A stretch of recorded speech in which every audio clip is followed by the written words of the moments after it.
అందరికీ నమస్కారం అండి. నా పేరు సతీష్ పెండియాల. ఈరోజు మనము ఈ వీడియో ద్వారా Andhra Pradesh public service commission group 1 mains ఏదైతే మేలో ఎగ్జామ్ ఉందో, దానికి సంబంధించి 50 మార్క్స్ మనకి ఈ 50 మార్క్స్ అయిన పబ్లిక్ అడ్మినిస్ట్రేషన్ మరియు గవర్నెన్స్ యొక్క సిలబస్‌ని డీకోడ్ చేద్దాం. అసలు ఈ టాపిక్స్ నుంచి మనం ఏం చదవాలి? సిలబస్ ఎలా ఉంది? 50 మార్కులలో మాక్సిమం మార్క్స్ స్కోర్ ఎలా చేయాలి? అనే విశేషాలు చూద్దాం. మీకు గుర్తుందో లేదో ఏపీపీఎస్‌సి గ్రూప్ 2 మెయిన్స్ కూడా నేను ఏవైతే క్వెషన్స్ అడిగానో, అవే క్వెషన్స్ దాదాపు అన్ని దిగాయి. 75కి మన స్టూడెంట్స్ 70 క్వెషన్స్ కరెక్ట్‌గా పెట్టొచ్చారు. I am very, very happy for that. ఎక్కడైతే ఏరియాస్‌లో ఈ ఏరియాస్ నుంచి వస్తాయని గెస్ చేశానో, ఆ ఏరియాస్ నుంచి మొత్తం దిగిపోయాయి. అదే కాకుండా ఇంకో విషయం కూడా చెప్తున్నాను. Last time last time public administration నుంచి అండ్ పాలిటీ నుంచి 8 ఔట్ ఆఫ్ 10 క్వెషన్స్ వచ్చాయి సార్. 8 ఔట్ ఆఫ్ 10 క్వెషన్స్ అనేవి దిగాయి. అంటే మనం మనం ఇచ్చిన మెటీరియల్ గాని, ఏదైనా క్వెషన్స్ గాని దానిలో 8 క్వెషన్స్ డైరెక్ట్‌గా దిగాయంటే ఆలోచించండి. అంత అక్యురేట్‌గా గెస్ చేస్తాం మనం. ఓకేనా? So let's come back. ఒక్కసారి ప్యాటర్న్ చూద్దాం. మనకి APPSC group 1 mains. APPSC group 1 మెయిన్స్‌లో పేపర్ 3 ఉంది. పేపర్ 3 150 మార్కులు. 150 మార్క్స్. ఈ 150 మార్కుల పేపర్‌ని మనకి 50 ఈచ్ మార్క్స్‌గా డివైడ్ చేశారు. 50 మార్క్స్. 50 మార్క్స్ మరియు 50 మార్క్స్. ఫస్ట్ 50 మార్క్స్ వచ్చేసి ఇండియన్ పాలిటీ అని ఉంటది. Indian polity. రెండో 50 మార్క్స్ వచ్చేసి పబ్లిక్ అడ్మినిస్ట్రేషన్ అండ్ గవర్నెన్స్ అని ఉంటుంది. పబ్లిక్ అడ్మినిస్ట్రేషన్ అండ్ గవర్నెన్స్ అని ఉంటుంది. మిగతా 50 మార్క్స్‌లో ethics and basic knowledge of law. Basic knowledge of law అనే చాప్టర్ నుంచి ఉంటుంది.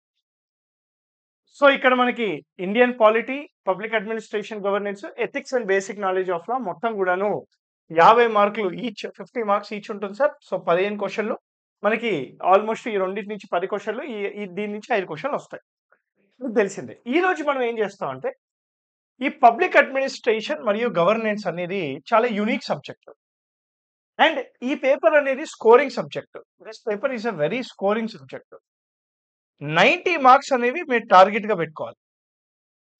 90 మార్క్స్ టార్గెట్‌గా పెట్టుకోవాలి.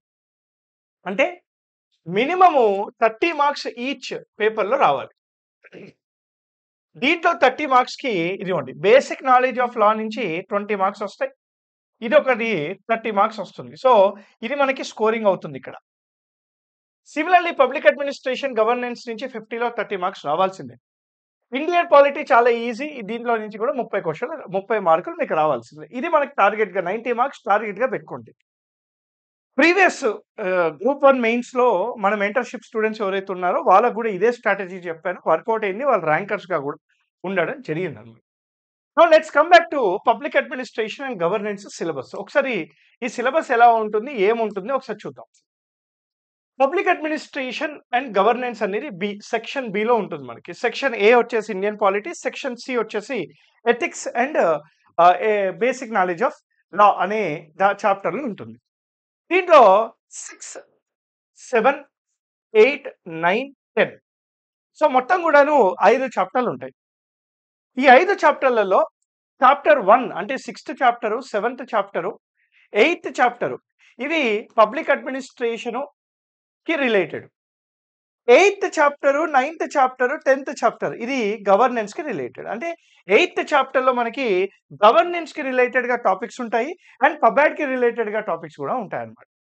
యూపీఎస్‌సి వాళ్ళకి నేను పబ్లిక్ అడ్మినిస్ట్రేషన్ ఆప్షనల్ తీసుకుంటాను కాబట్టి దీని మీద నాకు కొద్దిగా అవగాహన అనేది ఉందన్నమాట. సో ఇది చాలా ఇంపార్టెంట్ మనకి. ఇవన్నిట్లో చాలా స్కోరింగ్ ఏదంటే the first chapter is actually pretty easy scoring and compulsory questions అడుగుతున్నాడు. And look at the last chapter ఇది కూడా స్కోరింగే. ఇవన్నిట్లో టఫ్ చాప్టర్ ఏది తెలుసా? ఇదిగోండి ఇది. సెకండ్ చాప్టర్ అనేది కొద్దిగా క్రిటికల్‌గా ఉంటది. ఎందుకో గూడా మీకు చెప్తాను ఇప్పుడు. ఇది కొంచెం it is not related to governance, not completely not public administration, కొంచెం ఎకానమీకి లింక్డ్‌గా గూడా మనకి ఇది ఉంటుందన్నమాట. అమార్త్య సేన్ రిలేటెడ్‌గా డెవలప్‌మెంటల్ ప్రాసెస్ ఉంటాయి. చాలా ఉంటాయి. మహబూబ్ హక్ మన బంగ్లాదేశ్‌కి చెందిన వ్యక్తి అనుకుంటా. అదే మన హ్యూమన్ డెవలప్‌మెంట్ ఇండెక్స్ కనిపెట్టాడు.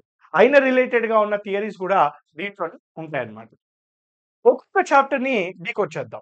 ముందుగా సిక్స్త్ చాప్టర్ చూడండి సార్. మనకు ఒక్కసారి సిక్స్త్ చాప్టర్ చూస్తే ఇక్కడ meaning, nature and scope of public administration అంటే ఇదొక 1, 2, 3 పబ్లిక్ అడ్మినిస్ట్రేషన్ యొక్క ఎవల్యూషన్. ఈ ఎవల్యూషన్‌లో దాని యొక్క మీనింగ్ ఏంటి? దాని యొక్క నేచర్ ఏంటి? మరి దాని యొక్క స్కోప్ ఏంటి? పబ్లిక్ అడ్మినిస్ట్రేషన్ అంటే ఏంటి? What is the meaning of administration? Administration అంటే ఏంటి? అడ్ ప్లస్ మినిస్టర్. అడ్ ప్లస్ మినిస్టర్ అంటే టు సర్వ్. To serve. ఎవరు సర్వ్ చేస్తున్నారు? Public administration.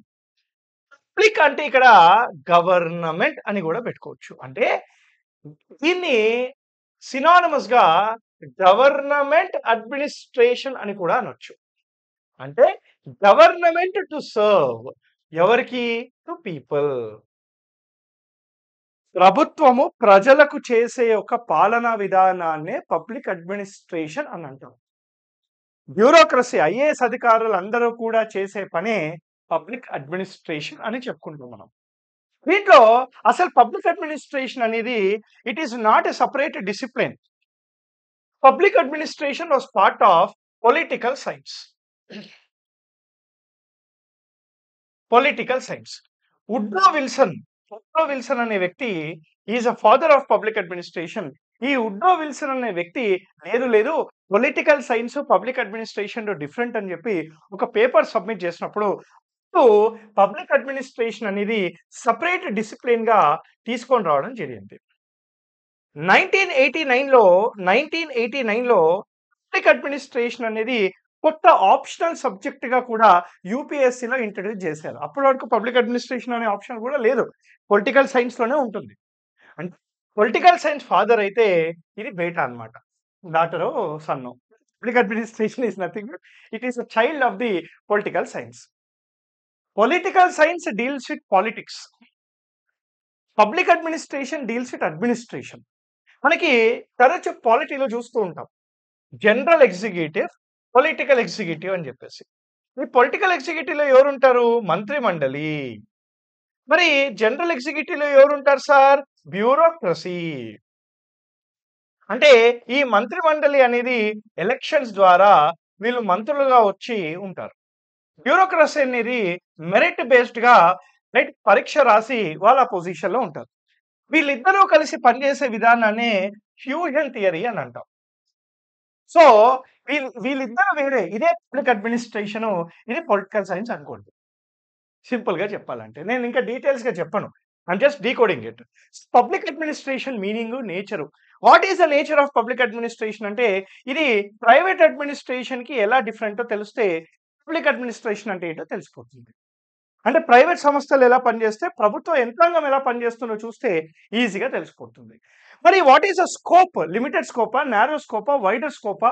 అసలు గవర్నమెంట్‌కి ఆర్టిఫిషియల్ ఇంటెలిజెన్స్‌ని రెగ్యులేట్ చేసే అధికారం ఉంటుందా? గవర్నమెంట్‌కు మనకి ఇంటెలిజెన్స్‌ని రెగ్యులేట్ చేసే అధికారం ఉంటుందా? దాని యొక్క స్కోప్ అనేది తెలిసిపోతుంది. రైట్? అండ్ అదే విధంగా what is the meaning of public administration అంటే ఎల్టాన్ మాయో గాని, అల్బర్ట్ సైమన్ గాని, వుడ్రో విల్సన్ గాని, ఫిఫ్నర్ గాని ఎన్నో మంది రకరకాల డెఫినిషన్స్ అనేవి చెప్పారు. కానీ అవన్నీ పక్కన పెట్టేస్తే administration, administration means to serve the people.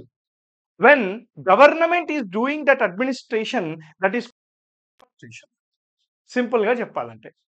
ప్రభుత్వం చేసే పాలన, ప్రజల కోసం చేసే పాలన విధానాన్నే అడ్మినిస్ట్రేషన్ అని అంటాము.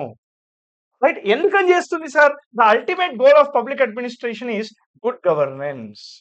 మంచి పాలన, సుపరిపాలన. అదనమాట. సురాజ్యము తీసుకొని రావడానికి. సో, మనకి ఫస్ట్ చాప్టర్‌లో మీనింగ్ గాని, నేచర్ గాని, scope of the public administration చూస్తాం. అయితే ఎవల్యూషన్ ఇన్ ఇండియా. ఈ ఎవల్యూషన్ ఇన్ ఇండియా దాంట్లో మనకి 3 రకాల ఎవల్యూషన్స్ అనేవుంటాయి. అర్థశాస్త్ర రిటన్ బై కౌటిల్య.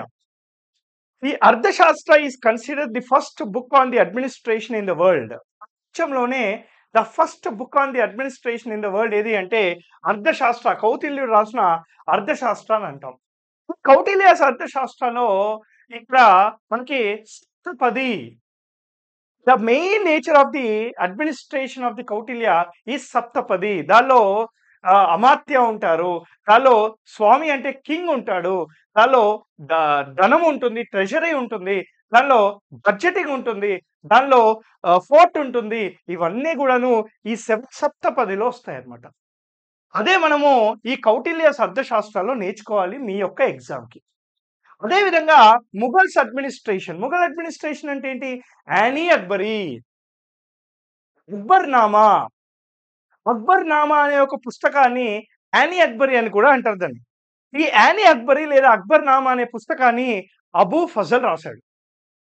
ఈ అబూ ఫజల్ రాసిన ఈ యొక్క యానీ అక్బరీ అనే పుస్తకాన్ని దృష్టిలో పెట్టుకొని ముఘల్ అడ్మినిస్ట్రేషన్ అంటే ఏంటో మనం చూస్తాం. And last but not the least, British rule in India or British administration in India. British rule 1947లో ఎండ్ అయిపోతే బ్రిటిష్ అడ్మినిస్ట్రేషన్ 1950లో ఎండ్ అయిపోయింది అని అంటారు. కానీ ఈ రోజు కూడా ఉంది అని నేను అంటున్నా. ఎట్లా సార్?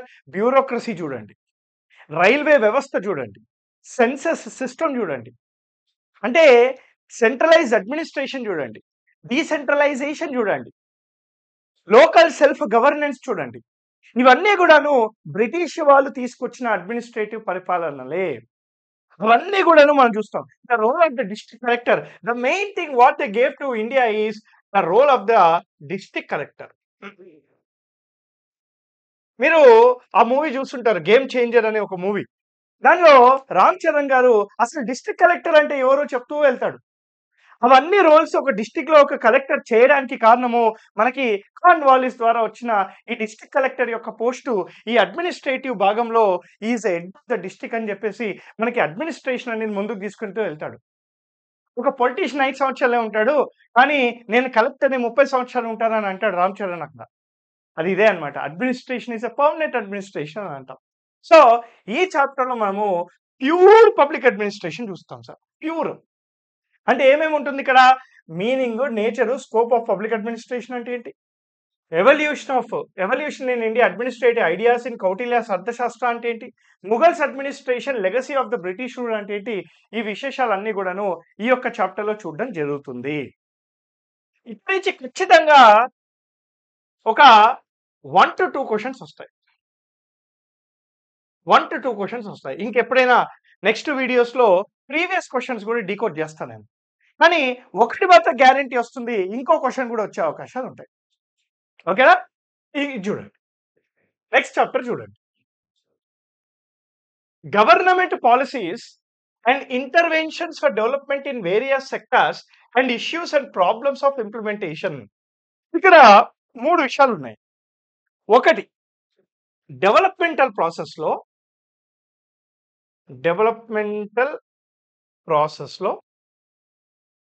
రైట్, గవర్నమెంట్ యొక్క ఇంటర్వెన్షన్ ఎలా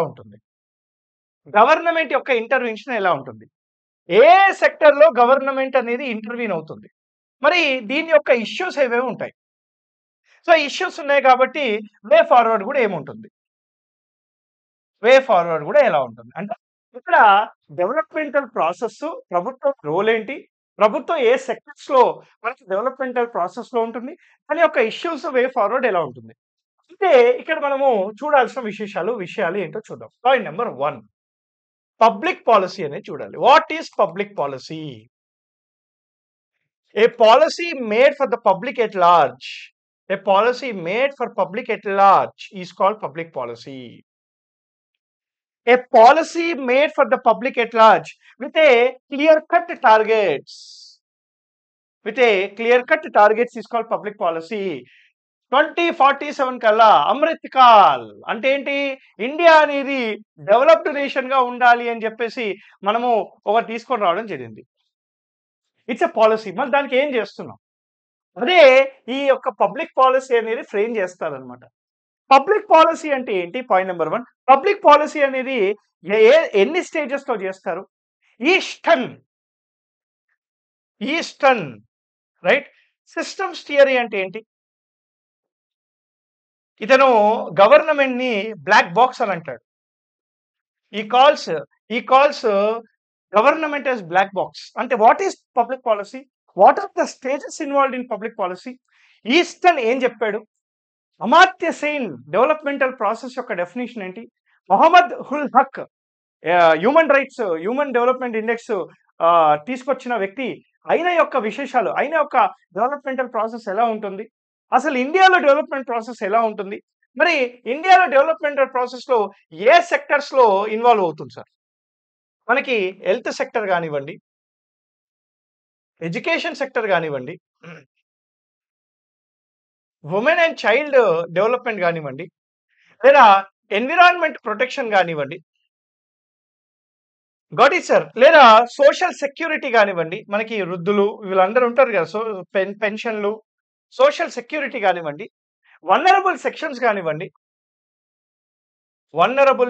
కానివ్వండి, అంటే ఈ సెక్టర్స్ లో ఏ విధంగా ప్రభుత్వం ఇన్వాల్వ్ అయి డెవలప్మెంటల్ ప్రాసెస్ తీసుకొస్తుంది అనేది కూడా చూస్తాం. ఏ విధంగా ఇన్వాల్వ్ అవుతుంది? వెల్ఫేర్ స్కీమ్స్ తీసుకొని రావడము, బడ్జెట్ అలొకేషన్స్ చేయడము, లేదా గ్రాంట్స్ ఇవ్వడము, స్కాలర్షిప్స్ ప్రొవైడ్ చేయడము, రైట్, ఎన్నో విధాలుగా స్పెషల్ స్టేటస్ ఇవ్వడము, ఇవన్నీ విధాలుగా గవర్నమెంట్ అనేది ఇంటర్వ్యూన్ అయి ఇక్కడ ఈ యొక్క డెవలప్మెంటల్ ప్రాసెస్ లో ఈ సెక్టర్స్ హెల్ప్ చేస్తూ ఉంటుంది. మరి సార్ మనకి 1947 నుంచి డెవలప్మెంటల్ ప్రాసెస్ జరుగుతూ ఉన్నా కూడా ఈ రోజు కూడా ఇండియాలో 20% పావర్టీ ఉంది, అన్ఎంప్లాయ్మెంట్ చాలా ఉంది. ఇండియా ఇంకా డెవలపింగ్ కంట్రీయే. 1% ఆఫ్ ది ఇండియా దగ్గర సుమారుగా 30% సంపద ఉంది. అంటే ఇన్ఈక్వాలిటీ చాలా ఉంది. ఎందుకు? Because there are many issues ఉన్నాయి కాబట్టి. కరప్షన్ గాని, రైట్, రెడ్ టేపిజం గాని, నెపోటిజం గాని, గోల్డ్ డిస్ప్లేస్మెంట్ గాని, there are many issues related to the developmental process. So developmental process కి ఇలాంటి ఇష్యూస్ ఉన్నాయి కాబట్టి it is very difficult. India developmental process లో ఇంకా వెనకాలకుంది. దానికి వే ఫార్వర్డ్ ఏంటి? గవర్నమెంట్ ఏం చేస్తుంది? ఇవన్నీ కూడాను ఈ యొక్క 7th చాప్టర్ లో చూడడం జరుగుతుంది. Very important sir. కొద్దిగా డ్రైగా ఉంటుంది. That is a problem. This is a very dry topic. ఓకేనా? 3వ chapter, next chapter 8th chapter చూడండి సార్. 8th chapter almost similar to governance. మరి డెవలప్మెంటల్ ప్రాసెస్ లో గవర్నమెంట్ కాకుండా there are 2 types of actors. State actors అంటారు, non state actors అంటారు. మనకి లెజిస్లేచర్ కానీ, గవర్నమెంట్ కానీ, ఎగ్జిక్యూటివ్ కానీ, జ్యుడిషియరీ కానీ వీళ్ళంతా స్టేట్ యాక్టర్స్ కిందకి వస్తారు. వీళ్ళు కాకుండా మీడియా కానీ, మన ఎన్జిఓలు కానీ, రైట్, లేదా సివిల్ సొసైటీ ఆర్గనైజేషన్స్ కానీ, లేదా ప్రెషర్ గ్రూప్స్ కానీ, వీళ్ళంతా కూడాను కోఆపరేటివ్ సొసైటీస్ కానీ, సహకార సంఘాలు, వీళ్ళంతా కూడాను నాన్ స్టేట్ యాక్టర్స్ కిందకి వస్తారు. Even the non state actors have a role in development. For example ఒక చిన్న విషయం చెప్తా, అది మంచికో చెడుకో చెప్పాలి కాబట్టి చెప్తున్నాను అంతే. కుడంకుళం నేషనల్ పవర్ ప్లాంట్ అని ఒకటి ఉంది. కుడంకుళం ప్లాంట్ తమిళనాడులో.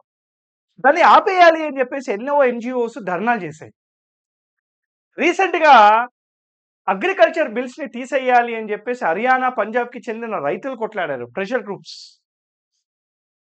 అంటే ఇక్కడ డెవలప్మెంటల్ ప్రాసెస్ లో ఎక్స్క్యూజ్ మీ, సివిల్ సొసైటీ యొక్క రోల్ ఏంటి, ఎన్జిఓ యొక్క రోల్ ఏంటి, అదేవిధంగా అదర్ స్టేక్ హోల్డర్స్ అంటే వీళ్ళే, మీడియా యొక్క రోల్ ఏంటి, సివిల్ సొసైటీ ఆర్గనైజేషన్స్ యొక్క రోల్ ఏంటి, కోఆపరేటివ్ సొసైటీస్ యొక్క రోల్ ఏంటి, రైట్ సార్, వీళ్ళ యొక్క రోల్ ఏంటి అనేది ఇక్కడ ఇంపార్టెంట్. ఇది కూడా చూడడం జరుగుతుంది. సో డెవలప్మెంటల్ ప్రాసెస్ లో అసలు ఎన్జిఓ డెఫినేషన్ ఏంటి, ఇండియాలో ఎన్జిఓస్ ఎలా ఉన్నాయి, CSR, corporate social responsibility. What is the meaning of corporate social responsibility? మనం ఇవి కూడా చూస్తాం. అంటే ఇవన్నీ కూడాను ఈ చాప్టర్లో చూడాలి. దీనికి రిలేటెడ్ గా ఖచ్చితంగా 10 to 15 మార్క్స్ వస్తాయి. అంటే 1 లేదా 2 క్వశ్చన్స్ ఇండైరెక్ట్ గా కానీ డైరెక్ట్ గా కానీ అడిగే అవకాశాలు చాలా ఉన్నాయని నా ఉద్దేశం. అస్సలు నెగ్లెక్ట్ చేయకండి. The main problem with this particular paper public administration governance is the main problem is notes. Readymade notes లేదు. ఇది మీరు ఏం చేయాలి అంటే పేపర్స్ నుంచి సేకరించాలి. కొన్ని స్టాండర్డ్ బుక్స్ ఉన్నాయి. స్టాండర్డ్ బుక్స్ నుంచి తీయాలి. క్లాస్ నోట్స్ ఉంటుంది. ఫ్యాకల్టీస్ మేము క్లాస్ నోట్స్ చెప్తాం కదా, క్లాస్ నోట్స్ నుంచి తీయాలి. అదేవిధంగా యూపీఎస్సి పబ్లిక్ అడ్మినిస్ట్రేషన్ మెటీరియల్ తీయాలి. యూపీఎస్సి పబ్లిక్ అడ్మినిస్ట్రేషన్ మెటీరియల్ తీయాలి. ఇవే, ఇది తప్ప there is no other source. లక్ష్మీకాంత్కి సంబంధించిన గవర్నెన్స్ అనేది, ఎస్, గవర్నెన్స్ కి సంబంధించిన ఒక బుక్ ఉంది. కానీ I will also tell you what is the problem with that. Public administration and governance అనే 2 టాపిక్స్ కి ఆన్సర్ రాసేటప్పుడు ముఖ్యంగా మనము కేస్ స్టడీస్ ఎక్కువ రాయాలి. కరెంట్ అఫైర్స్ అనేది ఎక్కువగా ప్రయోగించాలి, అంటే ఎక్కువ వాడాలి. Case studies, real time case studies మరియు కరెంట్ అఫైర్స్ అనేవి ఎక్కువగా ఉండాలి. ఈ కేస్ స్టడీస్ మరియు కరెంట్ అఫైర్స్ అనేవి బుక్స్లలో ఉండవు. అందుకే class notes is important. Right, classes join అవ్వడం కూడా చాలా ఇంపార్టెంట్. అందుకే ఇది ఇంపార్టెంట్. ఇది నెగ్లెక్ట్ చేయకండి మీరు. ఓకేనా సార్? నెక్స్ట్ చాప్టర్ చూడండి, 9th చాప్టర్ చూడండి. ఇది స్టేట్ యాక్టర్స్ లోనే ఉంటారు వీళ్ళు. For example, statutory bodies, regulatory bodies, quasi judicial authorities, role of civil services in democracy. ఇది 2 రకాలుగా మనం డీకోడ్ చేస్తాం ఈ సిలబస్ ని. 1, రెగ్యులేటరీ బాడీస్, స్టాట్యూటరీ బాడీస్. ఎవరు సార్ వీళ్ళు? IRDA, RBI, SEBI, CCI. CCI అంటే ఏంటిది? Competition commission of India. అర్థమవుతుందా? CCI, dental council of India, medical council of India, bar council of India, ఇంకా ఉన్నాయి, చాలా ఉన్నాయి. నాకు తెలిసి సుమారుగా ఒక 20 నుంచి 25 బాడీస్ ఉన్నాయి. దీన్నే మనము ఏమంటాం సార్ అంటే డెలిగేటెడ్ లెజిస్లేషన్.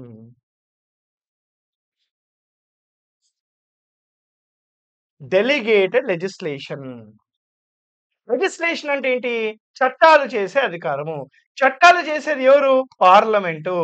పార్లమెంటు లేరు నా పని నువ్వు చెయ్యి అని చెప్పేసి ఒక రెగ్యులేటరీ బాడీకి వెళ్ళి ఆ అధికారాన్ని ఇస్తే దాన్ని డెలిగేటెడ్ లెజిస్లేషన్ అంటాం. అంటే ఇక్కడ పార్లమెంట్ చేయాల్సిన పని ఒక రెగ్యులేటరీ బాడీ చేస్తుంది. ఎందుకు? పార్లమెంట్ దానికి అధికారం ఇచ్చింది. Delegated, I'm delegating the work to you, ఆ పని నువ్వు చెయ్యి అని చెప్పి అనమాట. అర్థమవుతుందా సార్? సో ఇది మనం చూస్తాం. రెండోది ఏంటి? ఇది బ్యూరోక్రసీ అండ్ డెమోక్రసీ. అసలు డెమోక్రసీకి బ్యూరోక్రసీకి లింక్ ఏంటి? డెమోక్రసీలో బ్యూరోక్రసీ నడుస్తుందా? రీసెంట్ గా ఐ రిమెంబర్ ప్రొఫెసర్ జయశంకర్ గారు అనుకుంటా, right, I'm showing a finger, that is this finger where I voted in the elections, in Delhi elections అని చెప్పేసి ఒక యాక్సెప్ట్ చేశాడు. అంటే వెస్టర్న్ డెమోక్రసీస్ కి పనిచేశాడు. ఆయన ఏమన్నాడంటే, వాళ్ళు ఏమన్నారంటే డెమోక్రసీలో వెల్ఫేర్ ఉండదు, డెమోక్రసీ ఉన్నప్పుడు అలా వెల్ఫేర్ అనేది మిస్ అవుతుంది అని అంటే, ఆయన అన్నాడు, మీ కంట్రీలో అట్లా అవుతుందేమో, మా కంట్రీలో అట్లా ఏం కాదు, మా కంట్రీలో డెమోక్రసీ ఉంటుంది, డెమోక్రసీ ద్వారా వ్యవస్థ ఉంటుంది, ఆ వ్యవస్థ ద్వారా వెల్ఫేర్ ఉంటుంది, గవర్నెన్స్ కూడా బాగుంటుంది అని చెప్పి కొన్ని ఎగ్జాంపుల్స్ కూడా ఇచ్చాడు మహానుభావుడు. అంటే you are looking at this. So what is the relationship between democracy and bureaucracy? ఎట్లా పనిచేస్తాయి? All these things we will see in this chapter called that statutory, regulatory and various quasi-judicial authorities, role of civil services in India. ఇది చాలా ఈజీగా కనపడుతుంది sir, 2 లైన్లే కదా అని చెప్పేసి. Notes making అనేది చాలా ఇంపార్టెంట్ మనకి. You need more notes for this. ఎంత మంచి నోట్స్ తయారు చేసుకుంటే అంత బెస్ట్ అండి, ప్లీజ్. ఓకేనా? ఇది పాయింట్ నెంబర్, చాప్టర్ నెంబర్ 9. 10 చూడండి సార్ ఒక్కసారి. లాస్ట్ చాప్టర్ ఏమున్నాయి చూడండి. ఇది pure governance. What is governance? నేను డీకోడ్ చేస్తున్నా. వాట్ ఈస్ గవర్నెన్స్ ఫస్ట్, రైటా? What is good governance? What is governance అయిపోయింది కదా. What is good governance? ఈ వాట్ ఈస్ గుడ్ గవర్నెన్స్ అంటే మనం వరల్డ్ బ్యాంక్ రిపోర్ట్స్ చూస్తాం. World bank has given 8 principles of good governance. What are those? We will see in the classes, or you have to see it by yourself. Then governance లో 8 principles లో accountability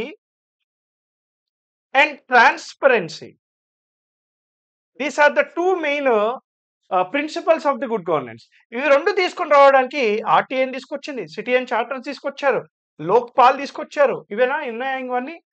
public services act తీసుకొచ్చారు. లోక్పాల్ లేదు ఇక్కడ, లోక్పాల్ లోకాయుక్త ఉంది. అదేవిధంగా ఇదిగోండి concept of social audit system తీసుకొచ్చారు. ఇవన్నీ ఎందుకు? అకౌంటబిలిటీ మరియు ట్రాన్స్పరెన్సీ తీసుకున్నాడు. సో అసలు సిటిజన్ చార్టర్స్ అంటే ఏంటి? జేమ్స్ చార్టర్ అని అంటారు యూకేలో. What is citizen charters? What is RTI? What is public services act? And their implications in important effects, concept of social audit and its importance. All these things we will see transparency, accountability and responsiveness is also one of the 8 principles given by World Bank. World Bank ఇచ్చిన 8 principles లో accountability ఉంది, మనకి transparency ఉంది, responsiveness కూడా ఉంది. ఇవి రెండు ఉంటే రెస్పాన్స్ కరెక్ట్గా అదే వస్తుంది. అవన్నీ RTA make the government accountable, make the government transparent, make the government responsive.